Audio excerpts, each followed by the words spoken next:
¿Qué tal? ¿Cómo andan? Muy buenas tardes. Hoy de vuelta con Ariel, qué lujo, aparte, qué lujo el tema que vas a tocar, porque gran parte de lo que vas a tocar me tocó muy de cerca porque lo viví. Este, Ah, bueno. y sí, sí, sí, sí, así que, porque a vos te importamos, pero yo soy de ahí. Este, Claro. pero hoy este programa va con dedicatoria. Va con dedicatoria, se lo dedico a mi hijo que hoy cumpleaños, así que Franco, te mando un beso Qué bien. enorme. Y bueno, arrancamos. Vamos a arrancar con Bueno. lo que pasó en el mundo en esta última semana, que no fue poco. Y como siempre, voy a ser medio caótico, porque hay cosas que van y vuelven y que que todo tiene correlación con todo. Entonces voy a empezar por el primer suceso importante que pasó hace un par de horas. Y eso es que Orbán, el presidente de Hungría, eh, el día 31 de enero se tienen que volver a firmar las sanciones europeas contra Rusia. Y en el día de hoy mandó un comunicado que Hungría le levanta las sanciones a Rusia. Con lo cual, esto genera un grave conflicto, porque para que la Unión Europea continúe con las sanciones, los 27 países deben firmar en acuerdo.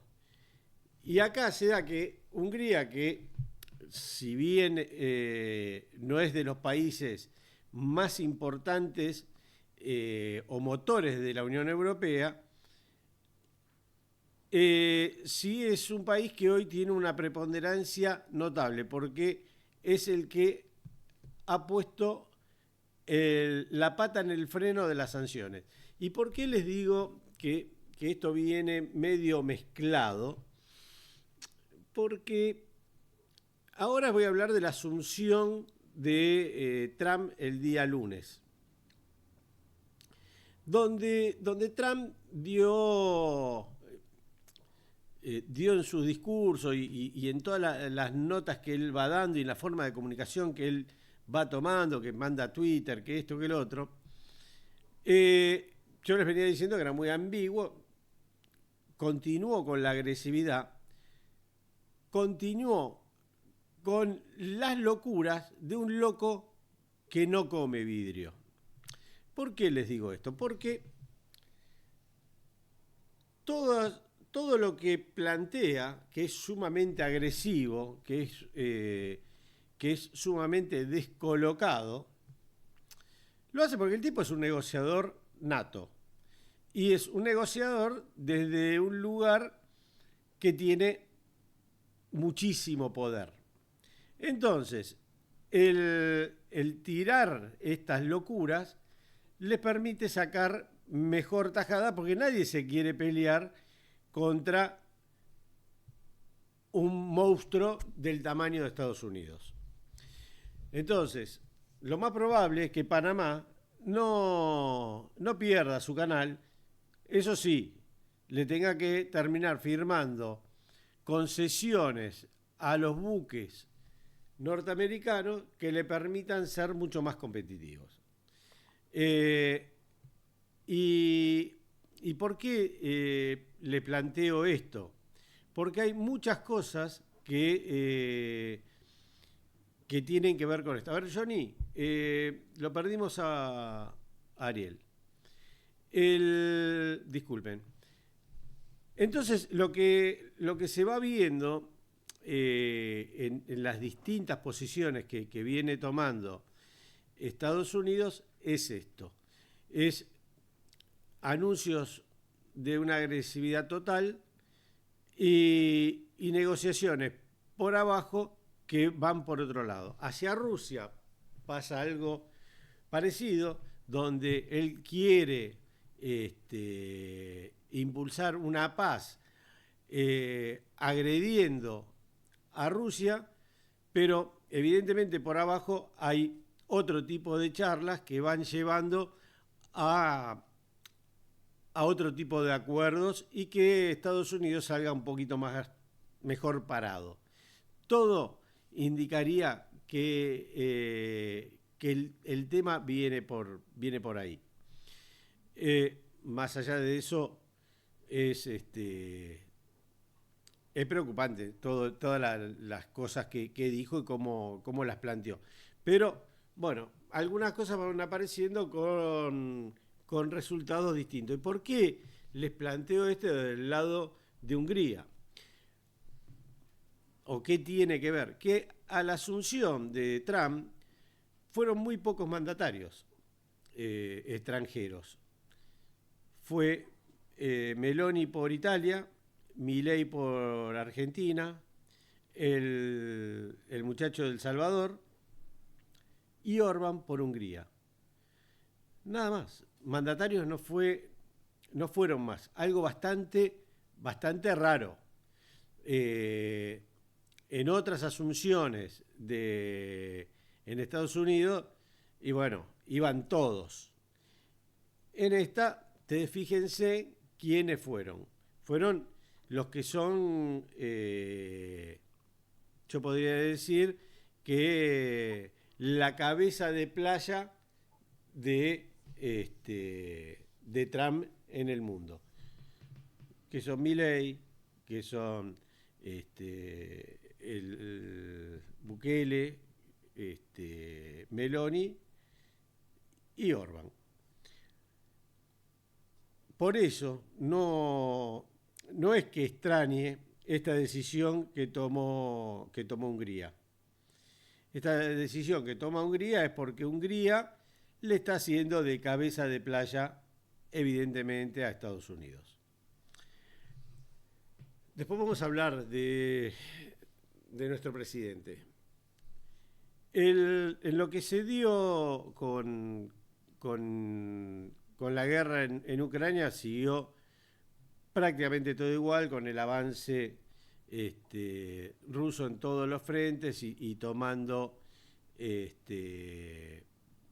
permanentemente poblados hacia el centro de Ucrania y hacia la costa. Con lo cual podría inclusive ser mucho más rápido, pero están negociando evidentemente y en función de eso es que el ataque ruso está siendo medido. A todo esto hubo una contestación de Putin de las palabras de Trump, que eran muy ambiguas, donde ofrecía una paz, arrancaba muy suave y pedía prácticamente una sumisión de Rusia, algo que no iba a existir. Y Putin le contestó de la misma manera, diciendo que esta guerra, si no le robaban las elecciones anteriores a Trump, seguramente no hubiese existido, dándole un guiño a Trump, pero después, por otro lado, comunicando que Rusia no iba a aceptar este tipo de demandas que planteaba Estados Unidos. Con lo cual, lo que deja entreverado es que algún tipo de conversación se está dando por abajo y esperemos que tengan una rápida salida. Ahora, el tema de la guerra comercial con China hoy está centrada más que nada en la guerra por la inteligencia artificial y cuáles de las inteligencias artificiales va a prevalecer y va a ser la que termine llevando a su país a el predominio comercial del mundo. Y yo acá lo que veo es el gran problema que tiene Estados Unidos, es que por un lado China ha logrado bajar mucho el costo energético de su inteligencia artificial, con lo cual pulverizó el costo de la misma.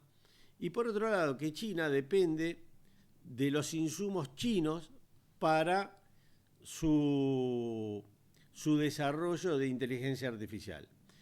Y lo que se vio es que Estados Unidos hoy depende exclusivamente de India y Taiwán como prestadores de insumos para su inteligencia artificial. Y acá tiene varios problemas.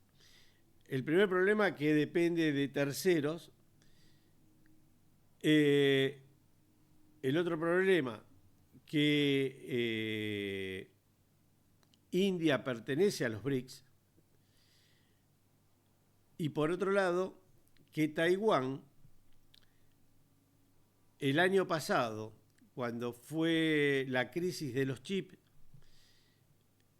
trabajaron las empresas chinas, taiwanesas, en conjunto con los chinos, y les suministró gran parte de unos chips que eran muy pequeños, de una tecnología que China no tenía, fue suministrada por Taiwán hasta que los chinos pudieron tener el desarrollo de esa industria terminada. Con lo cual el problema en ese sentido es que Estados Unidos viene muy atrás en desarrollo tecnológico. En estos últimos 20 años, Estados Unidos llevó mucha de su industria a China, y si bien las patentes eran norteamericanas, el desarrollo se terminó haciendo en China, y China terminó fagocitando a estas corporaciones que no tienen bandera. Entonces, hoy cuando Trump habla de cerrar sus fronteras, económicamente hablando, de volver a tener una industria fuerte, de salirse del acuerdo que le ponen por el cambio climático, que le ponen barreras y les encarecen el desarrollo industrial, motivo por el cual habían mandado sus industrias hacia China. Bueno, hoy están viendo cómo dar vuelta a eso, y ahí tiene que ver todo este cambio de paradigmas que se está dando hoy a todo lo que en los últimos 30, 40 años veníamos hablando. Entonces, hoy parece que todos los libros que teníamos hay que quemarlos y buscar libros nuevos, porque volvemos a contaminar, se quiere volver a épocas totalmente distintas, porque acá hay algo que lamentablemente voy a tener que caer en nuestro presidente, cuando él habla de zurdos de mierda, o zurdos hijos de puta. En el mundo ya no existen los zurdos. De hecho, yo creo que no hay país más capitalista que China hoy. Que el capitalismo chino es distinto al occidental, no hay duda. Ahora, que son capitalistas, que hacen dumping, que hacen todo lo necesario para poner sus productos en el mundo y expandirse económicamente en el mundo, no cabe ningún tipo de duda que es otro tipo de capitalismo. Que Rusia hoy es capitalista como ningún otro, no hay ningún tipo de duda. Entonces, la verdad que no sé a dónde van a ir. La verdad que sí tienen que ir a buscar a los zurdos, hijos de puta, lo tienen que ir a buscar a cualquier lado, porque no lo van a encontrar por ningún lado, porque no hay. Hay 3 o 4 personas que hablan de una idea macro de izquierda, pero después terminan siendo tan capitalistas como el mejor. Así que en un mundo capitalista hablar de zurdo, hijo de puta, y es medio jodido. El presidente, yo creo que habla de eso para todo aquel que piensa algo distinto a su pensamiento. Porque después no se le encuentra mucha defensa a lo que dice. Pero dejémoslo al presidente, que así después lo tocamos. y terminamos con esto. Así que bueno, en eso está esta batalla que día a día se va, esta batalla comercial que se va incrementando en virulancia. Por otro lado está el tema de Israel, y hubo cosas que salieron que fueron bastante, no sé si preocupantes o no, pero por lo menos sí para pensar, que era dónde estaban algunos de los rehenes que tenía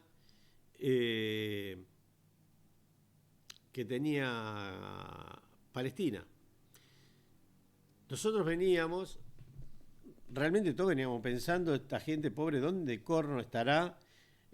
Muchos habrán muerto por los mismos bombardeos que sufría, los usaban, se hablaba que los usaban como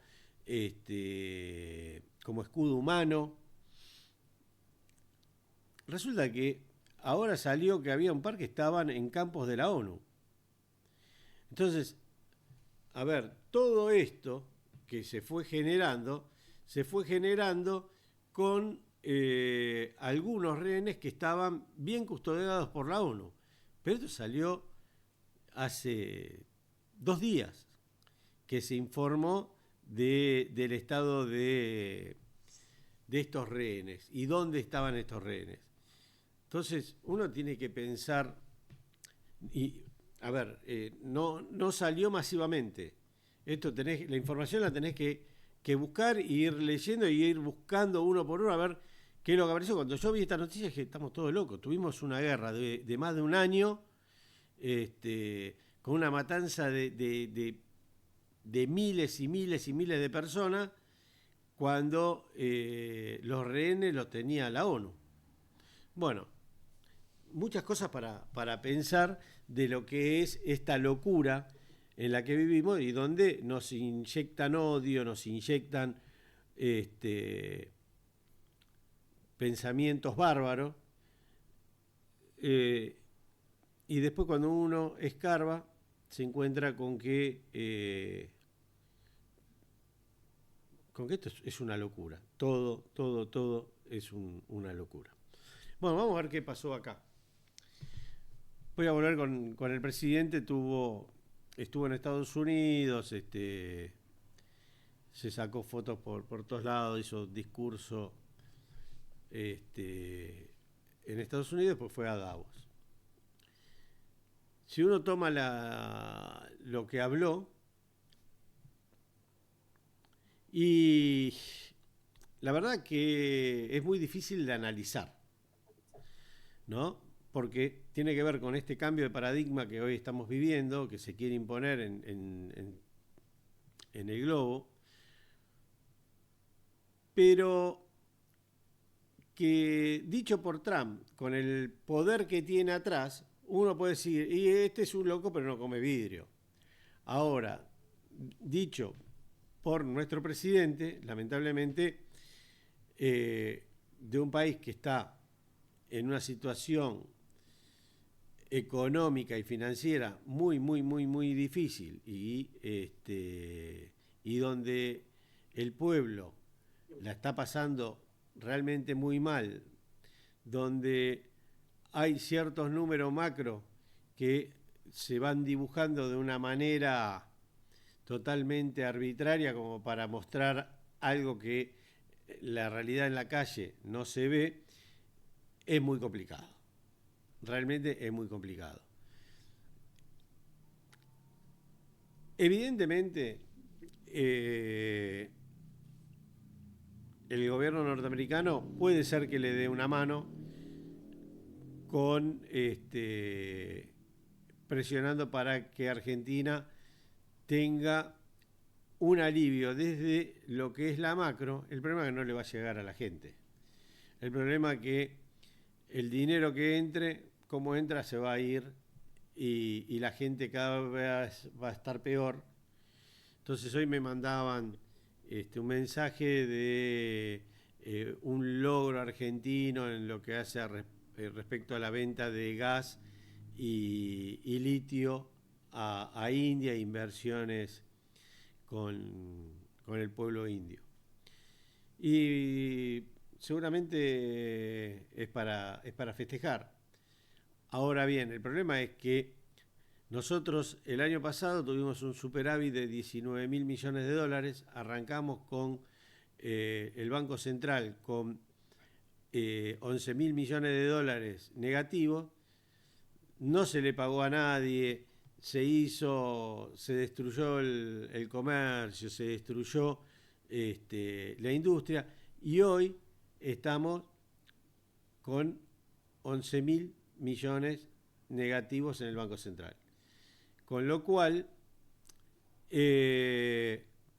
hoy seguir bancando este dólar ficticio que tenemos, que permite que la gente se vaya a vacacionar a cualquier lado y deje los dólares en otro lado,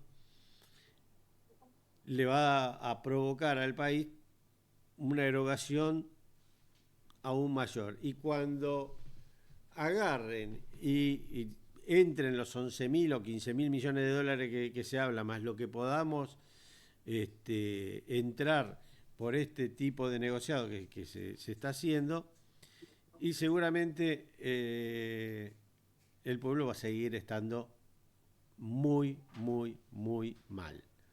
O peor.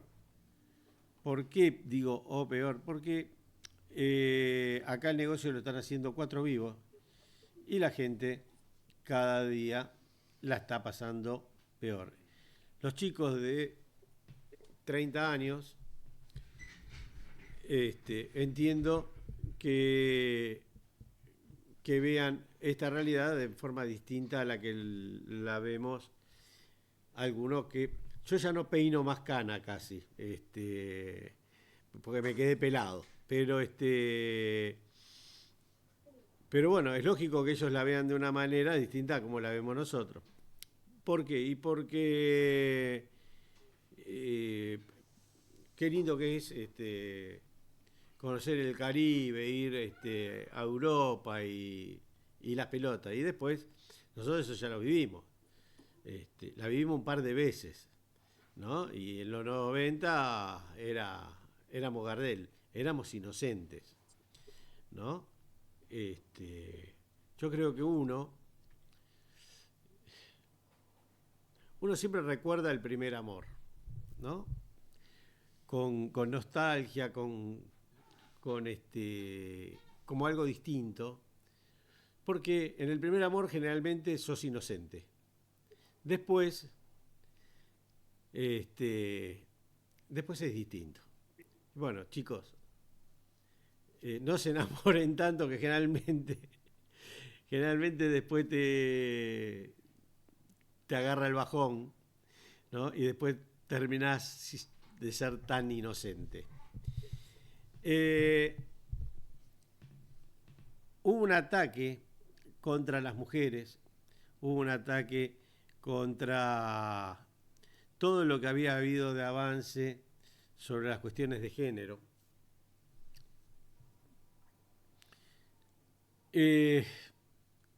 Increíblemente fueron gran parte de los que votaron a este señor.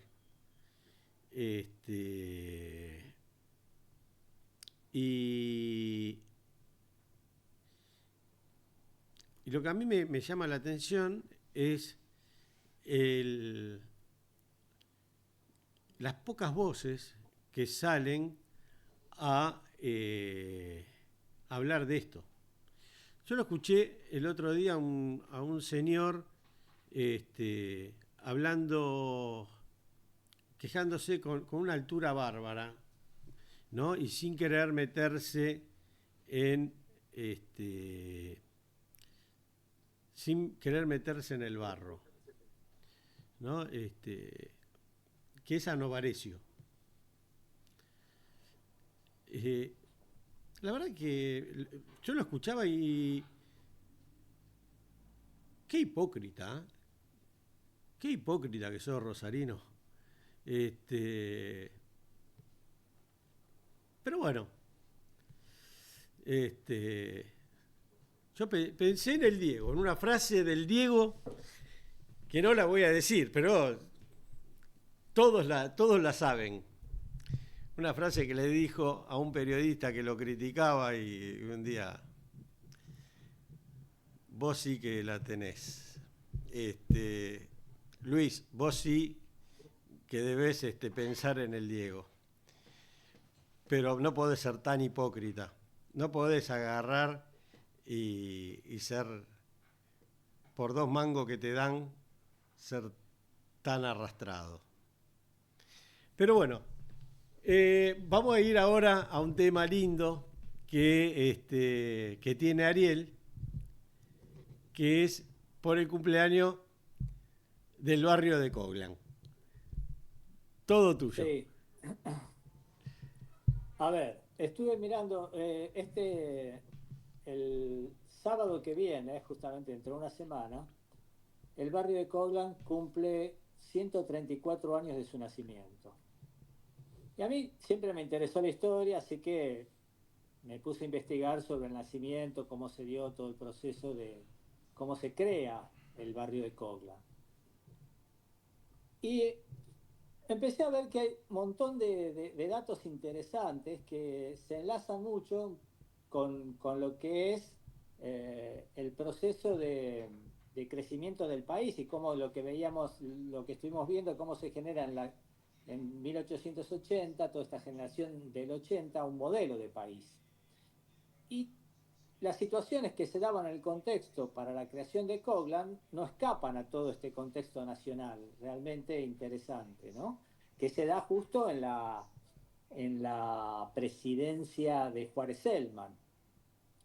Pero como tiene mucho que ver, digamos, este nacimiento del barrio lo podemos tomar como un ejemplo de forma de manejo del Estado en función de intereses particulares, eh, que se da entre 1860 y el 1900, digamos, o sea, que se empieza a generar todo este modelo de país y tiene un correlato muy directo.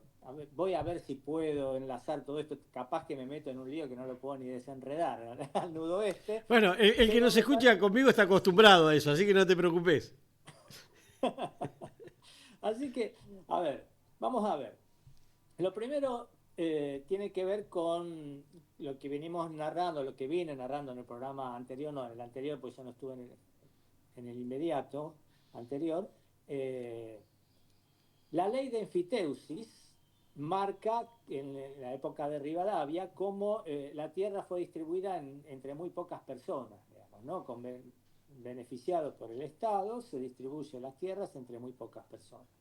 La campaña al desierto, que estuvimos viendo también, fue otra forma de que el Estado se apropiara de las tierras de los pueblos originarios, que eran muy importantes porque eran tierras muy productivas. Toda la provincia de Buenos Aires es la pampa húmeda y toda esa zona que generaba la materia prima tan demandada por el mercado internacional.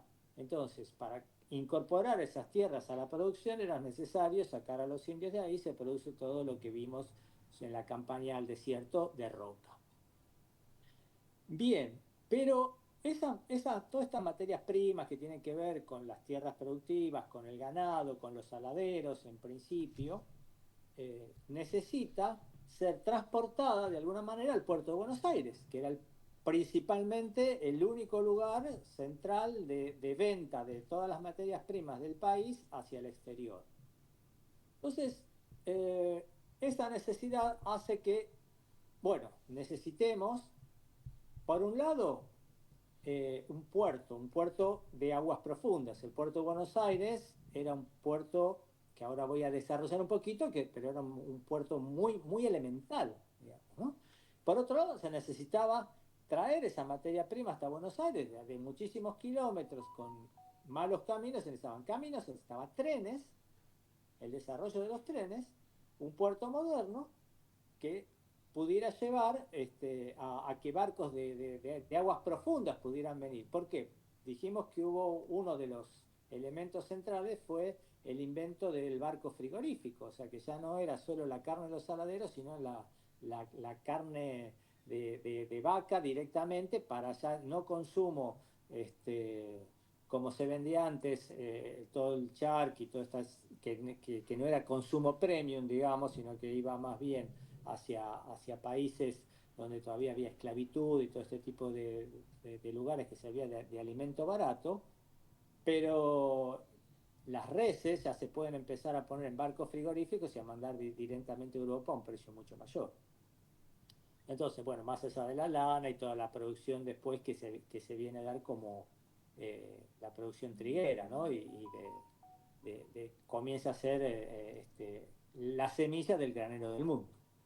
Entonces, todo esto implicaba mejoras técnicas.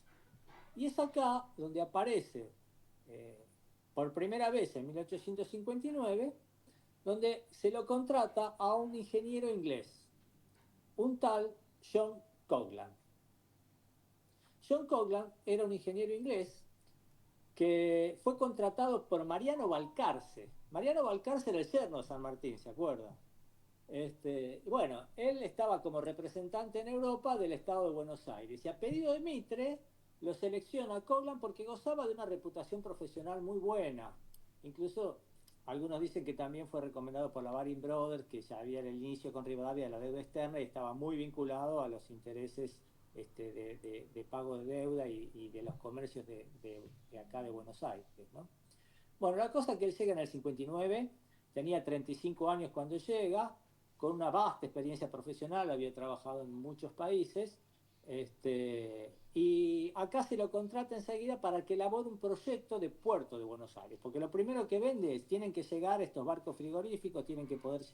¿Qué pasaba con el puerto? Que se necesitaba un puerto. El puerto era, a Buenos Aires se acercaban hasta determinado lugar porque era muy difícil de navegar, porque el Paraná y el Uruguay traen desde el delta muchísimo arena y El, va cambiando la... el Sí, sedimento que trae viene sí, desde el Bermejo y el Pilcomayo, por sobre todo. exacto, exacto, exacto. Bueno, Te cuento, traen to- te cuento. trae todo este sedimento, pero Te, va, te voy a, te voy a dar un dato. Mi familia tenía el a ver, dragado, bien, y tenían en toda la costa del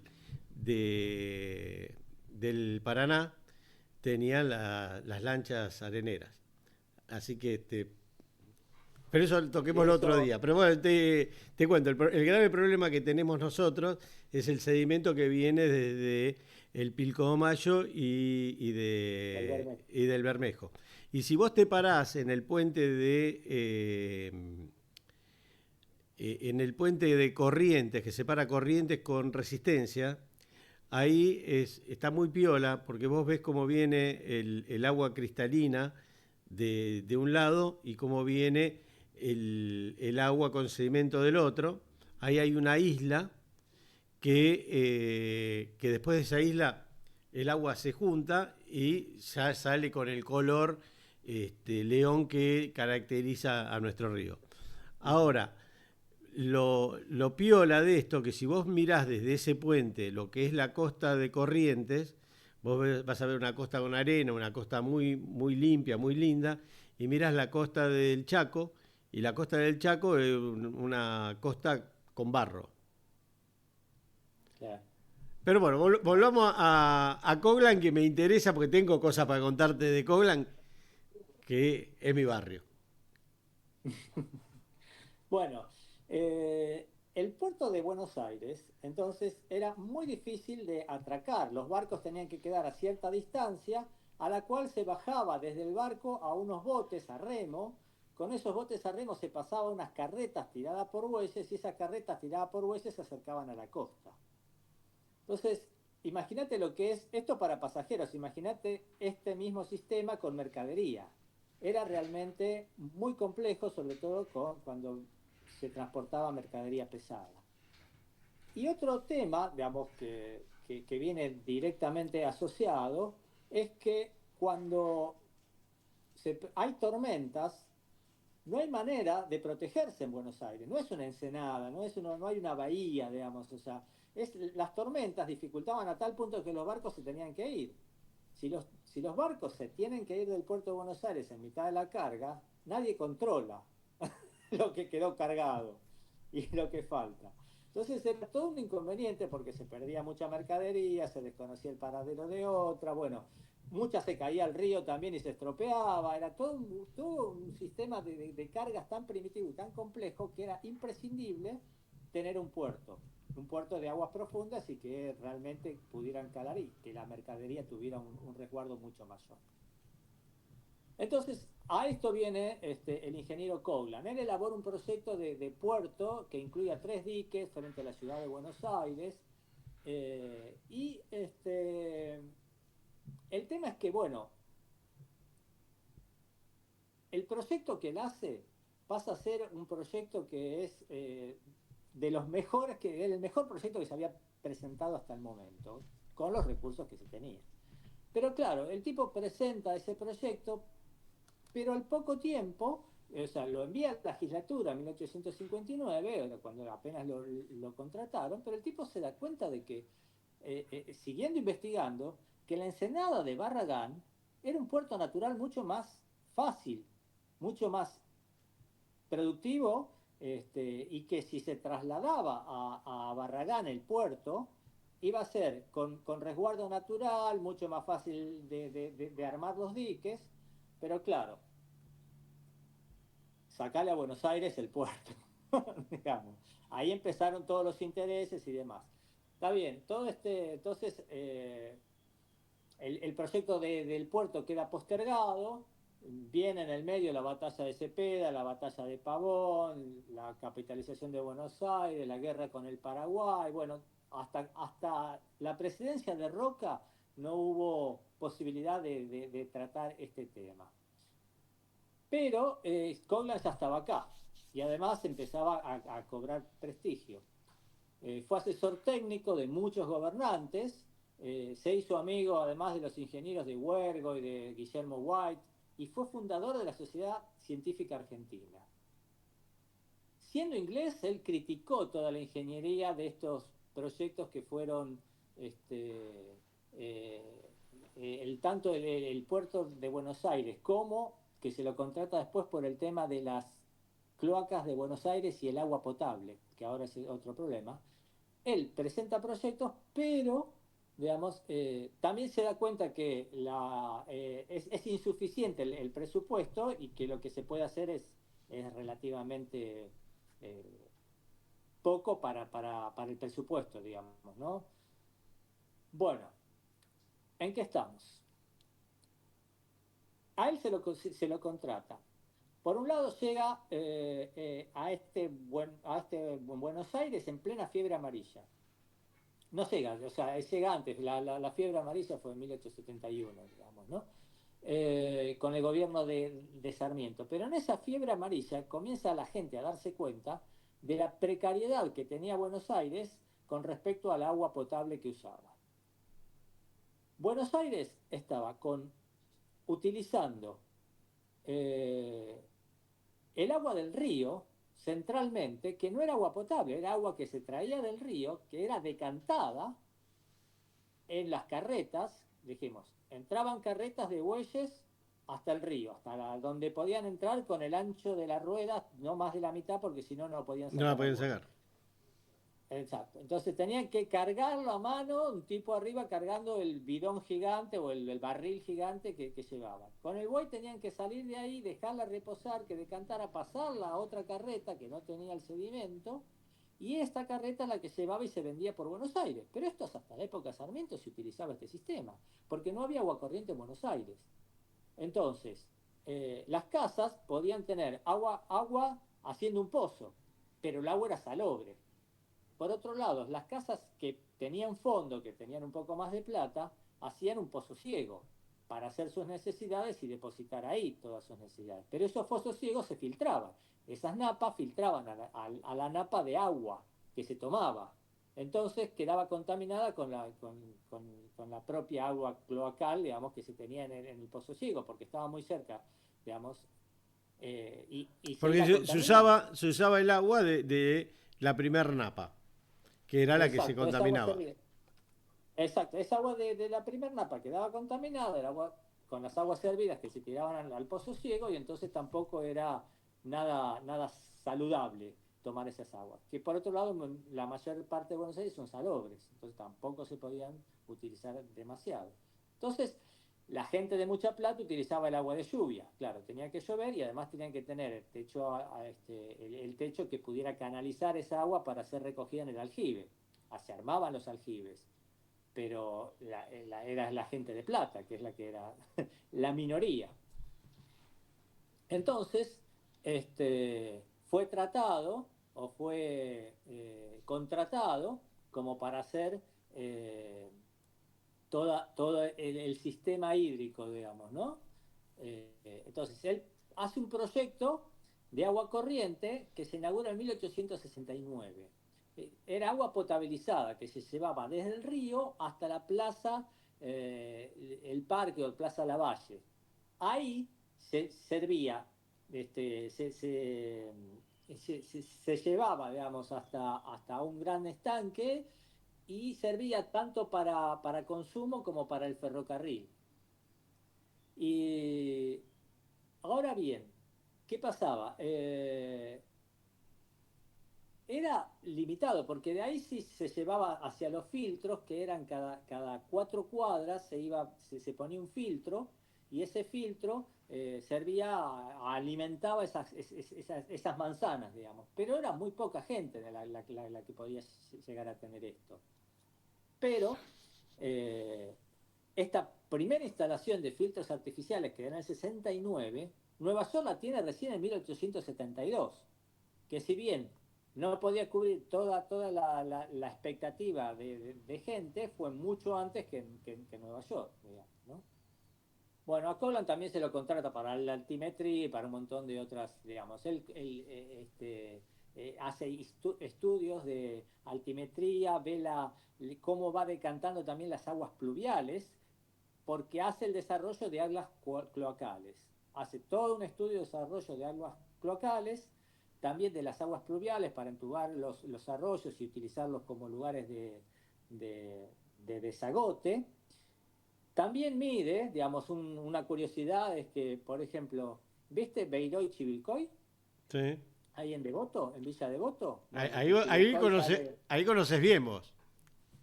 Claro. Bueno, ahí en Beiró y Chivilcoy, justo en esa esquina, es la esquina más alta de Buenos Aires. Según el mapa de la altimetría del ejército, ¿no? Mirá, yo tenía como el punto más alto el puente de Bacón. Bueno, yo encontré esta No, no, no, data, a ver, están cerca uno del otro. Sí, bueno, la cosa es, bueno, Villa Devoto en esa zona, por ahí es la zona más alta. Según este dato que yo encontré, esa esquina de Beiró y Chivilcoy es la esquina más alta. Bueno, la cosa es que él utiliza todo esto como para hacer, por primera vez, todo un estudio de aguas y facilitar a Buenos Aires un saneamiento, porque la fiebre amarilla viene a través de toda esta, de que las aguas se tiraban. La gente que no tenía el pozo ciego en el fondo decía agua va y la largaba a la calle.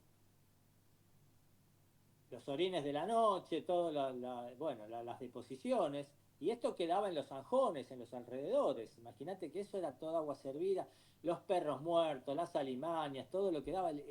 Cuando no llovía y eso no corría, el olor que se generaba, que iba a salir, era nauseabundo. Así que bueno, Buenos Aires estaba en una situación muy precaria, entonces era imprescindible todo esto.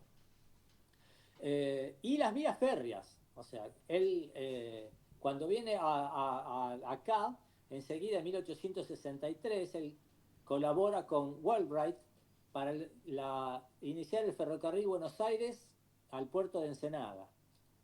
Y él colabora después, en el 65, es contratado en Entre Ríos para hacer el ferrocarril primero entrerriano, después es designado director del ferrocarril de Buenos Aires Campana, que después se extiende hasta Rosario, y que une por primera vez Buenos Aires con Rosario, con ferrocarril. Que esta es la traza que actualmente se sigue utilizando, que ahora es el ferrocarril Mitre. Pero que de ahí vamos a enlazar con Coglan. Bueno, él tiene muchos otros, digamos, él también está en fue consultor de Ferrocarril Sur y después director del Ferrocarril Sur, que después es el Roca, que Perdón, lleva, discúlpame que te interrumpa un minuto. Para bien, los que no son de la zona, la estación Coglan es el punto donde se dividen los ramales del Mitre. El que va a San Martín y después va para Rosario, que pasa sí, por la estación Drago, la línea regular termina en Suárez y después sigue, claro, José León la línea Suárez, sigue hasta pero Rosario. la que está pegada en ese ramal, o sea, no en ese ramal, en el otro ramal es Drago, la estación Luis María Drago. Y Coglan Exacto, es la que va para Saavedra, que después se engancha ahí con el tren de la costa. sí. Termina Termina en en Mitre, Ugarte. bueno, bien. Originalmente, esa línea tenía la idea de competir con la línea del Mitre actual, que va desde Retiro hasta Tigre. Bueno, esta también llegaba hasta el Delta, Perdón, discúlpame. pero eran, Discúlpame, doy otro punto de referencia. El Hospital Pirovano. claro, claro. Bueno, digamos, en octubre de 1887, el presidente Juárez Selman, que ya había tomado la presidencia después de Roca, porque era el cuñado de Roca, le otorga a Emilio Noguer, que era el esposo de Pepa Martínez de Oz, la concesión de un ramal ferroviario que se tenía que construir, que iba desde la estación Belgrano hasta lo que era el pueblo de Las Conchas, que es el Tigre, digamos, actualmente, ¿no? Esa concesión de ese nuevo ferrocarril que se estaba haciendo era secreta. Entonces, le dice a Noguer, le da esta información, y entonces Noguer conforma lo que se llamó la Compañía Nacional de Ferrocarriles Pobladores, que como primera medida lo que hace es comprar todas las tierras aledañas a las estaciones que estaban estipulada la construcción de las estaciones, que eran tierras baldías, eran tierras inundables, eran tierras muy baratas porque no tenían caminos prácticamente. Compra todas estas tierras con la idea de hacer un negocio. Pero el negocio no pasaba por el ferrocarril para él, pasaba justamente por lo inmobiliario.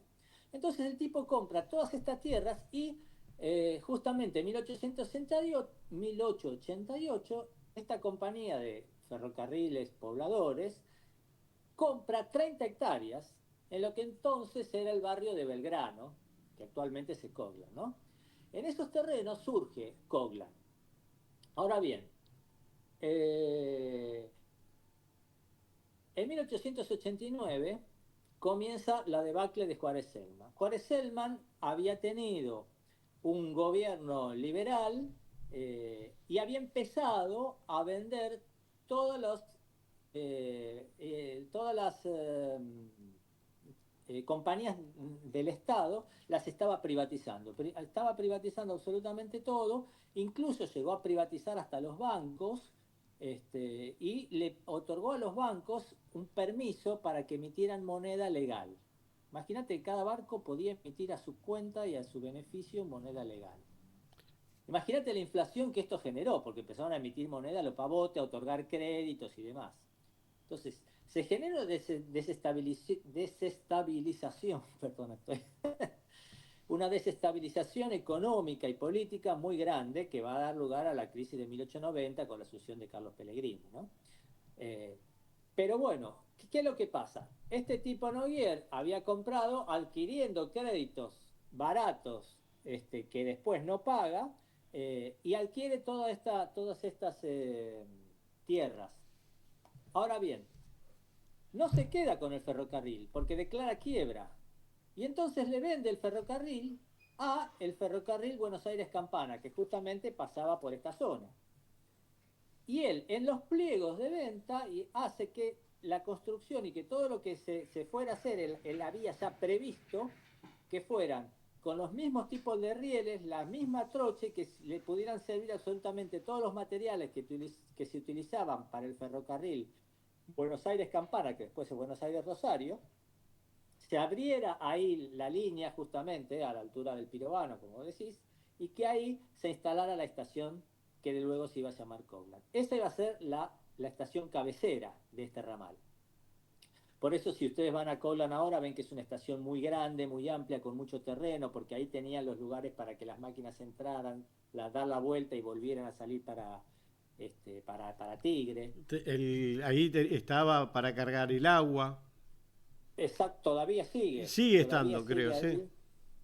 Exactamente. Entonces se cargaba, bueno, se hizo todo el estudio de aguas para poder abastecer de agua a los ferrocarriles. Bueno, la cosa es que el tipo le vende este ferrocarril, hace toda esta concesión y el que toma justamente es Coglan, el que toma la construcción de esto, porque él estaba a cargo del ferrocarril Buenos Aires-Campana. Entonces hace este otro ferrocarril que llegaba directamente hasta el Delta, como dijimos antes. Eh, bueno, este Noguier eh, lo que hace, una vez una vez construida la estación, se construye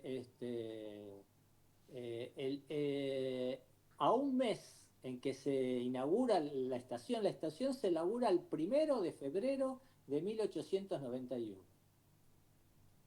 Al mes comienzan ya las primeras escrituras y se comienza a lotear y hacer las primeras ventas de terreno. Porque solamente había se le había comprado a un tal Tomás Landrusquine y a un tal José Sanguinetti, que eran los dueños de extensas quintas que estaban ubicadas acá, entre toda esta zona, hasta Congreso, todo esto eran quintas que abastecían a Buenos Aires antes, porque eran quintas que servían para llevar comida, digamos, ¿no? Eh, Todas estas quintas fueron compradas, se hicieron parcelas y se empezaron a vender rápidamente.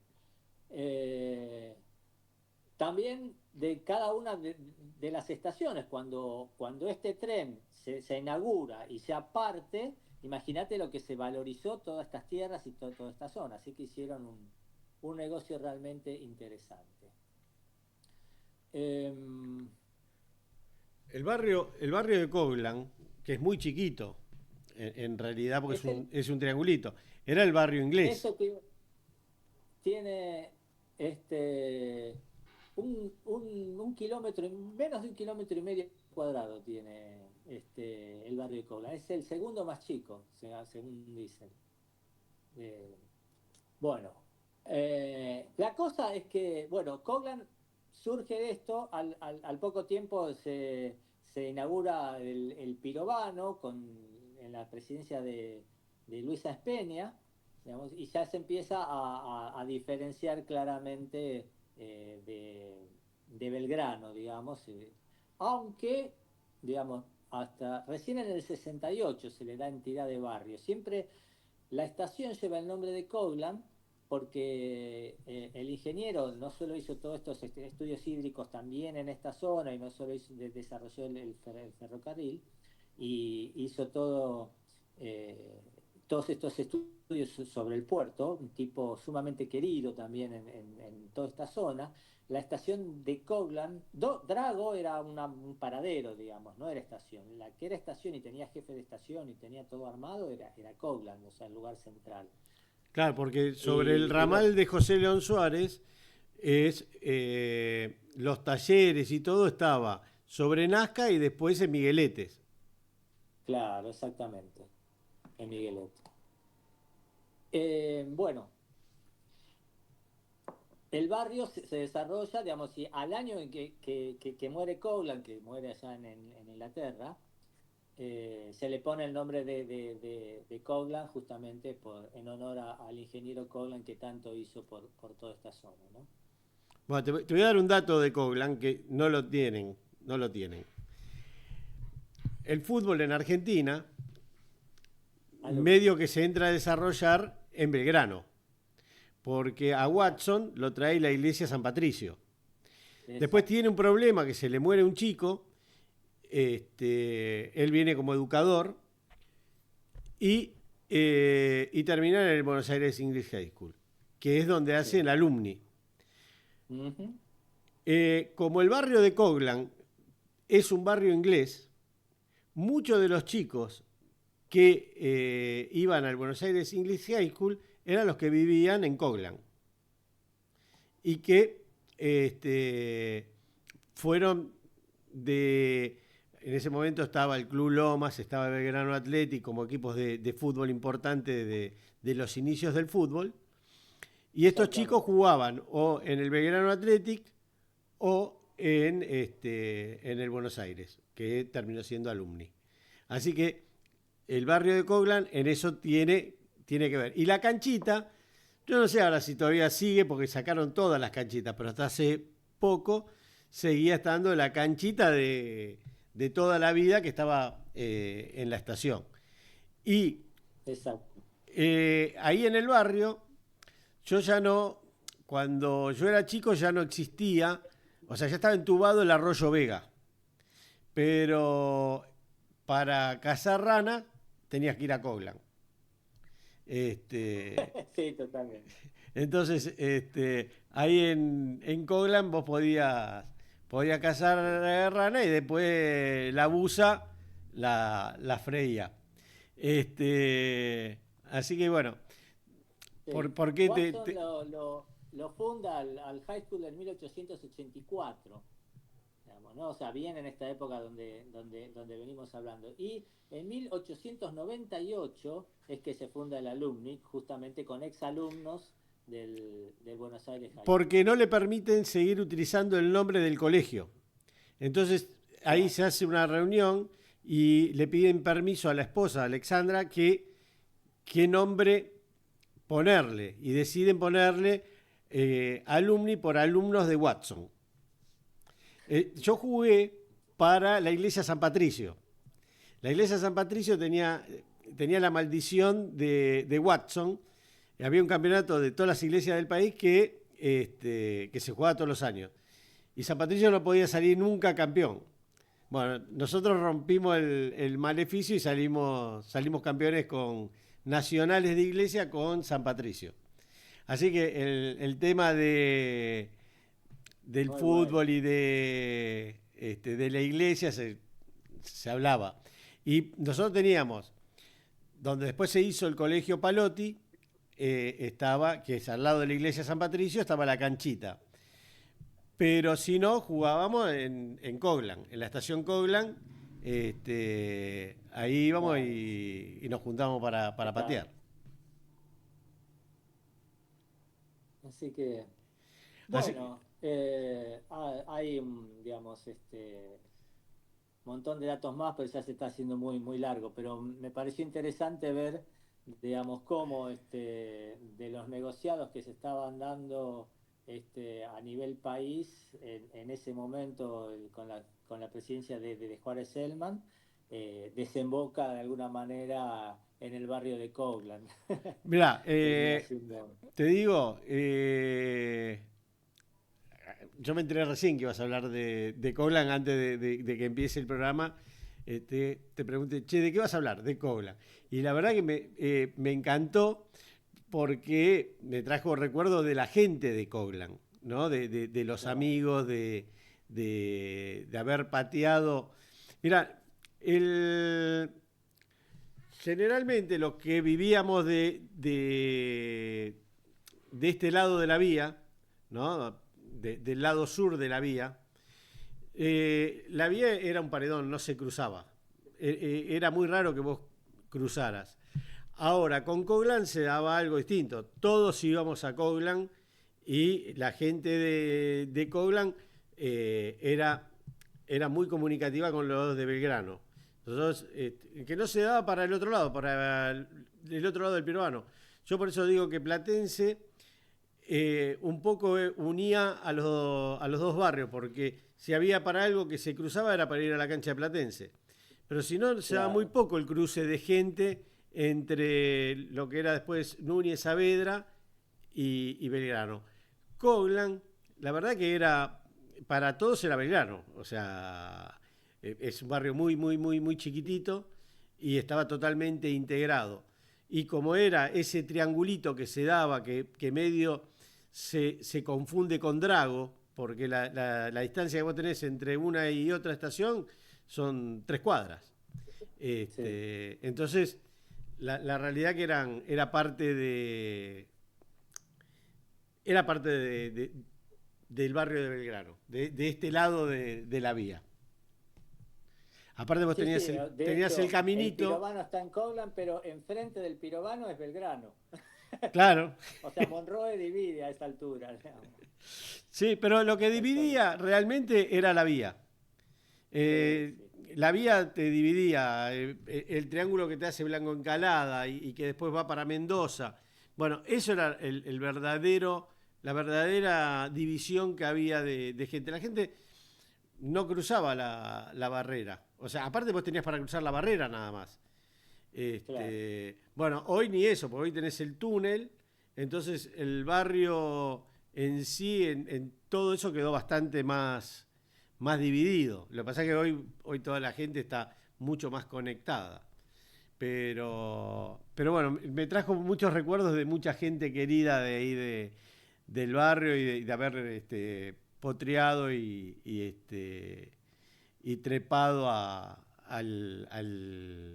tanque de donde se le daba agua a las locomotoras y de boludear ahí en la zona. Negri, desde ya te agradezco por los recuerdos, te agradezco por toda la información que tiraste. No sé qué le parecerá al resto, a mí me encantó. Así que te mando un abrazo enorme y a todos ustedes, muchas Bueno, gracias y será la semana que viene que vendremos con algo nuevo. bueno. Un abrazo grande a todos y nos vemos. Suerte. Chau, chau.